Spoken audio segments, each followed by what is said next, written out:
So scripture reading today will be out of the book of Luke, chapter 9, starting in verse 37. The next day, when they came down from the mountain, a large crowd met him. A man in the crowd called out, "Teacher, I beg you to look at my son, for he is my only child. A spirit seizes him, and he suddenly screams. It throws him into convulsions, so that he foams at the mouth. It scarcely ever leaves him, and it is destroying him. I begged your disciples to drive it out, but they could not." "O unbelieving and perverse generation," Jesus replied, "how long shall I stay with you and put up with you? Bring your son here." Even while the boy was coming, the demon threw him to the ground in a convulsion. But Jesus rebuked the evil spirit, healed the boy, and gave him back to the father. And they were all amazed at the greatness of God. While everyone was marveling at all that Jesus did, he said to his disciples, "Listen carefully to what I am about to tell you. The Son of Man is going to be betrayed into the hands of men." But they did not understand what he meant. It was hidden from them, so that they did not grasp it, and they were afraid to ask him about it. An argument started among the disciples as to which of them would be the greatest. Jesus, knowing their thoughts, took a little child and had him stand beside him. Then he said to them, "Whoever welcomes this little child in my name welcomes me, and whoever welcomes me welcomes the one who sent me. For he who is least among you will be the greatest." "Master," said John, "we saw a man driving out demons in your name, and we tried to stop him because he is not one of us." "Do not stop him," Jesus said, "for whoever is not against you is for you."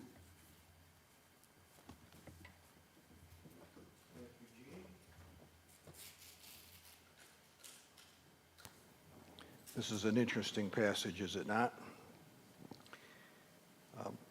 Let me just kind of put this in context. The night before this event occurred,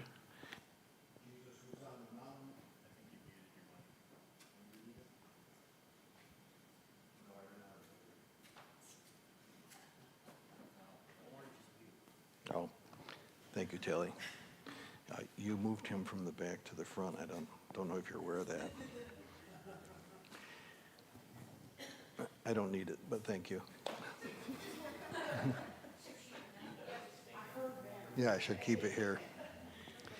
The night before this event occurred, Jesus was on the mountain with Peter, James, and John, and the Holy Spirit came upon the mountain. Moses showed up and Elijah showed up, and they had this great spiritual experience of the transfiguration. And when it was over, Jesus said, "I'm going to Jerusalem to die." A week before that, they were on the road to Caesarea Philippi, and Jesus said to the disciples, "Who do people say that I am?" And they said, "Well, some say you're John the Baptist risen from the dead, and some say you're one of the old prophets, and some say you're a new prophet." And then Jesus said, "But who do you say that I am?" And Peter said, "You are the Christ, the Son of the living God." And according to Matthew, Jesus said to him, "Blessed are you, Simon Bar-Jonah, because flesh and blood did not reveal this to you, but my Father in heaven revealed it to you." So there's this great spiritual experience. Jesus is telling them that he is the Messiah. He goes to the mountain of transfiguration, and it's proven by God. 3 witnesses were there that Moses and Elijah showed up. The glory cloud was there on the mountain. So the next day they come down from the top of the mountain, and that is the event which we're talking about today. Now, I've entitled this, "I Am the Greatest." Do you know who this is? Okay, you older people know who it is, but this is probably the greatest boxer ever. And he was known for saying, whenever he was on TV, "I am the greatest." And he really was. He was really treated very badly in the late 60s because he was heavyweight champion of the world, and because he wouldn't go into the army, they pulled the title from him. And there were years that he didn't fight. And then afterwards, they said, well, maybe it wasn't a good idea to pull the title simply because he wouldn't join the army and go to Vietnam. So they said, you can fight again. And then in the 70s, he became the heavyweight champion of the world again, even though he was past his prime. But he always said, I'm the greatest. And people generally, if you want to be honest, people generally think that they're the greatest. I thank my God I'm not like this sinner next to me. If you watch any reels on Facebook, every sixth reel is somebody talking about how to deal with a narcissist. Because narcissism is a problem that, in our culture, there are a lot of people that they think that the whole world spins around the axis of themselves. And the original disciples were not any different than we are when it comes to that. So that's what I've entitled this, I Am the Greatest. Next slide, please.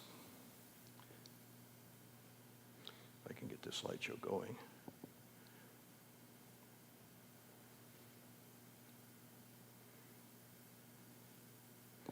Scene number 1. Now, when Gene read this, he just read through it, but there are several things going on here at the same time. The next day, when they come down from the mountain, the crowd met him. Just then, a man from the crowd shouted, "Teacher, I beg you to look at my son. He is my only child." Peter and James and John just had the greatest experience that probably anybody other than Moses had, meeting with God on the mountain, and Jesus had been there with his closest disciples, and simultaneously, the disciples, the other 9 disciples are on the bottom of the mountain, and they are pretty powerless. And there's a father who is really upset because his son apparently was having at least an epileptic type seizure constantly. It says it scarcely leaves him. And teacher, will you heal my son? This is the number one thing that this father was looking for because he loves his son and he wants his son healed, and he brings him to the church, so to speak, the people who are closely following Jesus, but the real greater apostles are on the mountain, and they're unable to heal this young man. I beg you. Now, here is, I'm going to cough again.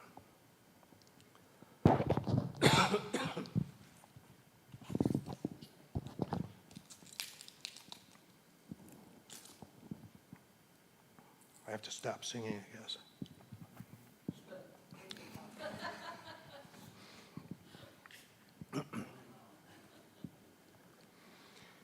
Mark tells us that when Jesus came down, the disciples who had not been able to heal this boy are in a heated argument about the Bible. They're arguing with the scribe. It doesn't say what doctrine they were arguing about, but they were arguing about something. They were diverted from ministry to argument. Do Christians argue?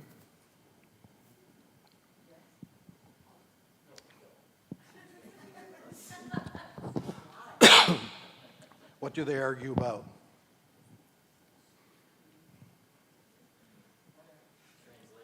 Translation of the Bible, interpretation of a passage. Music. I'm sorry? Music. Oh yeah, music, that's the number one. We went to Paul Hammond's funeral in Syracuse day before yesterday. The preacher said he didn't like any contemporary music. He only liked the old hymns. They've been diverted from their ministry to argue about the Bible. There are certain things that we need to hold fast on, like Jesus came from God, Jesus died for our sins. I mean, the basic Christianity we all agree on, but we don't agree on a lot of different things, a lot of lesser things. There's a book, I mentioned it before, it's called The Churches the Apostles Left Behind.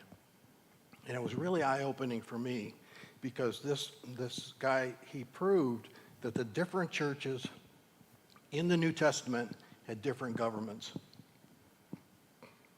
Well, we're Presbyterians, we're Episcopalians, we're Congregationalists, and historically there's been an argument about how the church should be run. And the Catholics argue that the greatest of the apostles is Peter, and it should be in the apostolic line of Peter. You know, they actually teach that unless you have an ordination in the apostolic line, it's invalid. Sorry about my throat. I don't know what's wrong with it. Pardon me? No, I didn't. I need to. So the idea is Peter ordained the person that followed him, and he ordained the next person. He ordained the next person, and all the way down to now. And unless you're in that line of ordination, it's invalid, which is kind of hard to prove. Even if you say that you're in that line, how do you really know? And what if there was a bad guy in between somewhere? Peter is said to be the greatest, and there was an argument about who would be the greatest. And Jesus wasn't having it. Next slide. And the next one.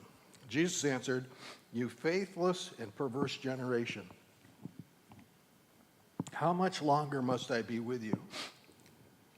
Who is he cursing? You think the followers? What does it say? What does a careful reading tell you? The generation. He's not cursing his disciples. He's not necessarily cursing the people that are there. He's not cursing the Father. He's cursing the situation that he finds himself in. You're faithless. And he brings the boy and he heals the boy. Now this is kind of beside the point of what we're going to talk about today. Chapter 9, verse 42. When he was coming, the demon dashed him into convulsions. Jesus rebuked the unclean spirit. He healed the boy, gave him back to his father. That's not what I want to talk about. What about the scribes who were arguing? All were astounded at the greatness of God, while everyone was amazed. Everybody was happy. But Jesus just said, I'm going to be betrayed into the hands of men, the hands of people. Great things were happening. Great spiritual experiences were happening for the three. And the three thought, well, I was on the mountain, and I saw Moses, and I saw Elijah, and you guys were on the bottom of the mountain. You 9 were on the bottom of the mountain. And by the way, Judas is also there with the 9. And so they started to say, my spiritual experience is better than your spiritual experience. Now, Bill and Creasy can testify that when we were in another church in another place, the pastor used to say, well, so-and-so goes to this church over here, but it's not a spirit-filled church. What does that sound like to the people that are in the other church over there? They're believers. They love Jesus. They show up on Sunday. They serve the people around them. And then somebody in a church over here says, well, you are in a lesser church. You have a lesser spiritual experience. Is that the right way to go about things? Isn't that another way to say, I'm the greatest? I'm more spiritual than you are? And so they had this argument among themselves. Next slide. Let these words sink into your ears. The Son of Man is going to be betrayed into human hands. Listen, everything's going good. Demons are being cast out. Crowds are big. The church is growing. Don't be fooled by all the people because they're going to kill me. Now, this is a pivot point in the ministry of Jesus. Previously, he's around in Galilee, in his hometown, and Capernaum and different places, but now he's on his way to Jerusalem to die. They did not understand. You know, sometimes people just don't get it. You know, over the years, there have been a number of people that have come to just listen. They don't really believe, and they just come to listen and to see if they want to be a part of the church. But sometimes they just don't get it. And sometimes they just go away.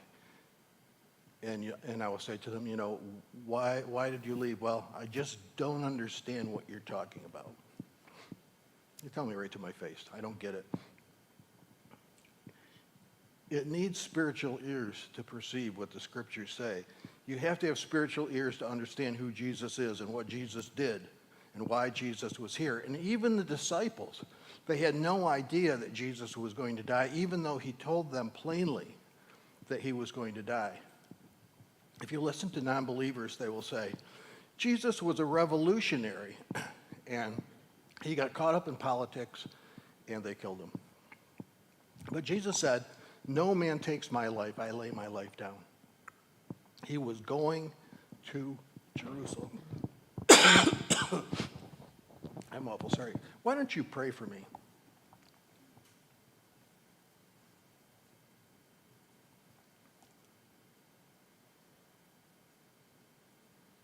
Father in heaven, just ask now that you would put your holy hand on Pastor Kevin. Father, we just ask that you would give him the stamina and the clearness of his voice to receive for we ask that you would walk away and distraction. Amen. You should get that out of your pocket. Get what out of my pocket? My Kleenex?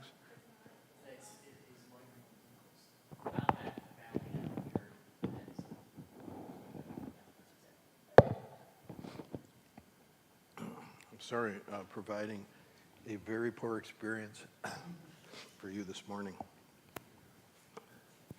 They were afraid to ask him. Next slide. Jesus was aware of their inner thoughts, and he took a little child and put it. This is the problem with inclusive language. Somebody's got a little baby. You don't know if it's a boy or a girl. You don't say, what is it? Oh, it. What's its name? No. Is it a boy or a girl? What is her name? What is his name? The inclusive language of this version is a problem here. It was a boy. He knew what they were thinking. He knew that they thought that they were the most spiritual people in the world, and he took this little kid. This is a bigger kid than the first kid. The first kid Jesus was holding, and he gave him back to his father. This kid he brought and set him next to him and said, this is the greatest in the kingdom. It's not Peter. It's not James. It's not John. It's not Judas. It's not Simon or Bartholomew or Matthew or any of the other disciples. This kid, he's the greatest.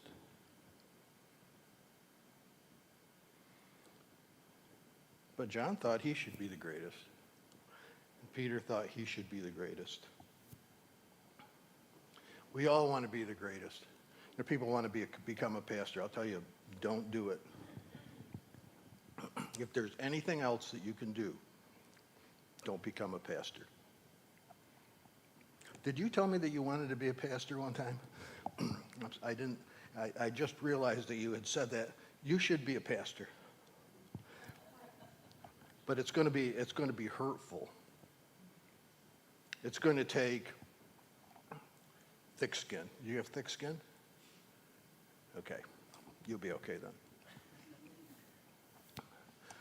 If God hasn't called you to be a pastor, don't be a pastor. Don't come into the ministry. Jesus, I have my two boys. I want them to be on your right hand and on your left hand in your glory. Now, who are these two boys? They were James and John, the ones that were on top of the mountain with Jesus, and they thought that they should be the greatest, and their mom thought they should be the greatest. And Jesus said, are they able to undergo the baptism that I'm about to undergo, which is death? And they said, we're able. And Jesus said, to be on my right and my left in my glory is for others. Two thieves were crucified on the right and the left of Jesus in his glory. Everybody wants to be the spiritual leader in the church. Not everybody. It's everybody, like it says in the script there. Everybody was happy with Jesus. Not everybody was happy with Jesus in that crowd, but it says everyone was glorifying God, but not everyone. Sometimes people will say, I'd like to do something in the church. There was a guy here one time, years and years ago. We had Sunday school in the basement, and there were partitions that we would put up between the different Sunday school classes. And I said to him, could you come early and set up for Sunday school? You know, if you're looking for something to do. And he said, no, what I meant is I want to be on the church board. I'll tell you who can be on the church board, the person that walks, in the front and picks up the piece of paper that's on the ground. That's the kind of person that needs to be on the church board. Somebody that will serve others, somebody that will come, somebody that will put the church first. And so here this child is put before Jesus, and he says, he's not Peter. He's not any of these. He's not even on my disciples. He's probably some little kid that mom dragged along that day. He's the greatest. Next slide. Now I'm really going to get to meddling now. Master, we saw someone casting out demons, I put in there, successfully in your name, and we tried, that means they were unsuccessful, to stop him because he does not follow with us.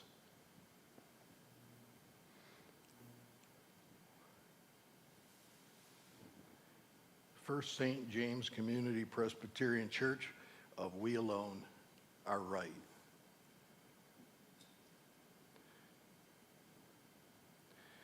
You see some of these church signs, especially in the South. The First Baptist Pentecostal Pre-Tribulational Premillennial Church of God in Christ. They put their doctrinal statement right in their title. Is that true in Kentucky, Gene? In some areas, yes. Typically, it's the more rural areas. So as you go up through the Appalachian Mountain, you'll see long main churches. With strange names. The Branch Davidian. The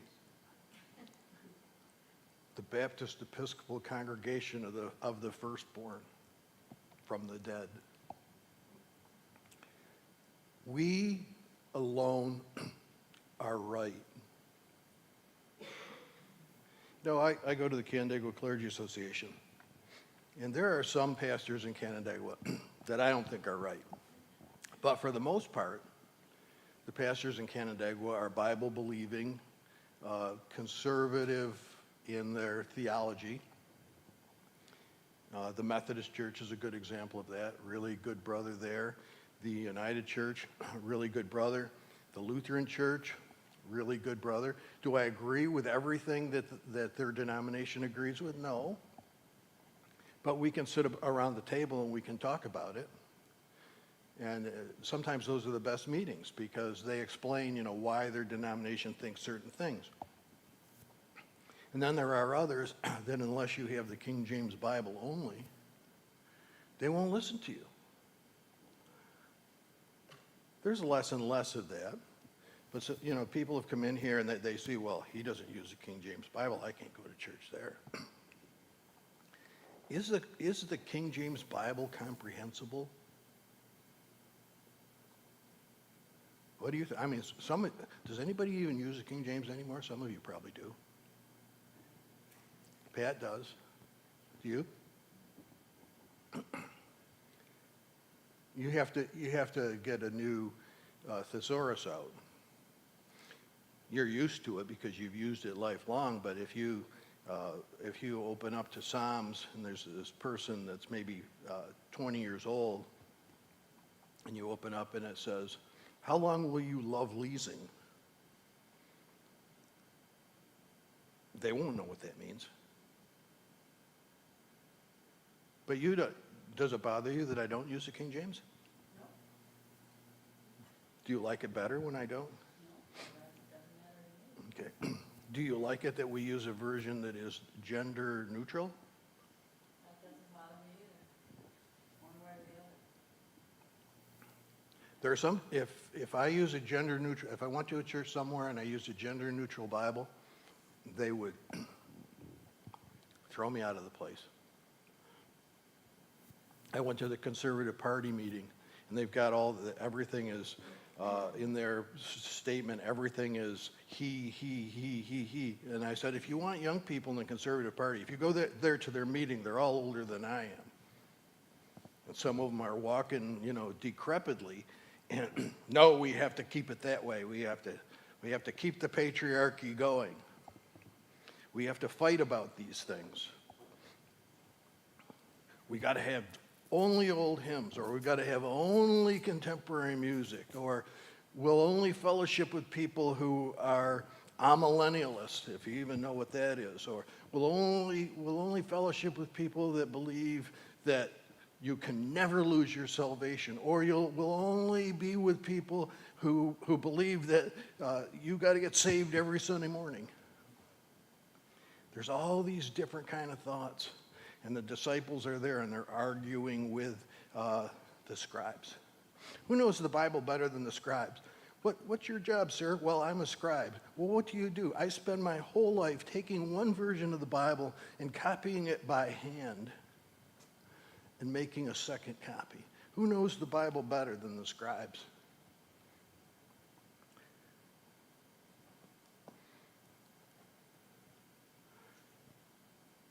Jesus saved my son. He convulses, and the church was not able to help him. Yeah, but I have better doctrine here, and I got better things to do. By the way, I've had a great spiritual experience last night. It's better than your guys' experience. Who will be the greatest? We saw somebody casting out demons. Now, there are certain preachers who, even locally, fairly locally, I don't mean in Canandaigua, but in Ontario County, there are preachers that they see a rock and they pick it up and they find a demon under it.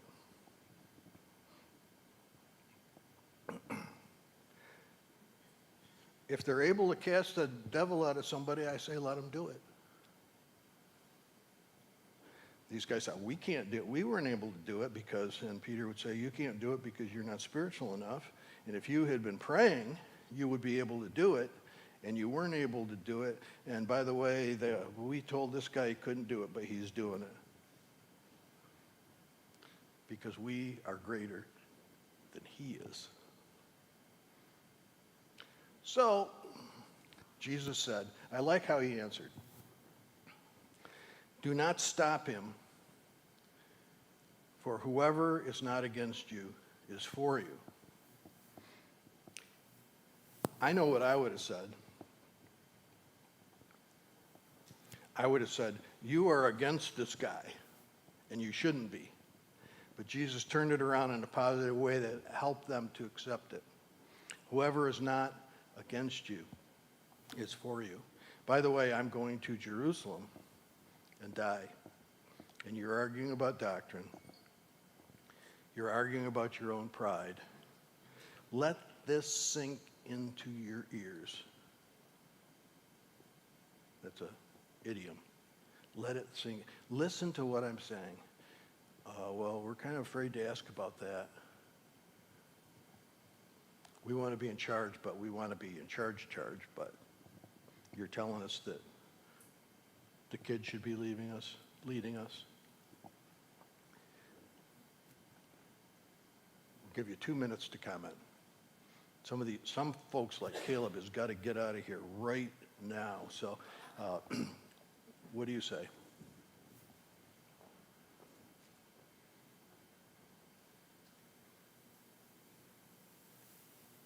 So, the interesting thing was that was the second time that the disciples were told to listen, because they just came off the mountain where God said, listen to my son. And then he comes down and he says it to them again.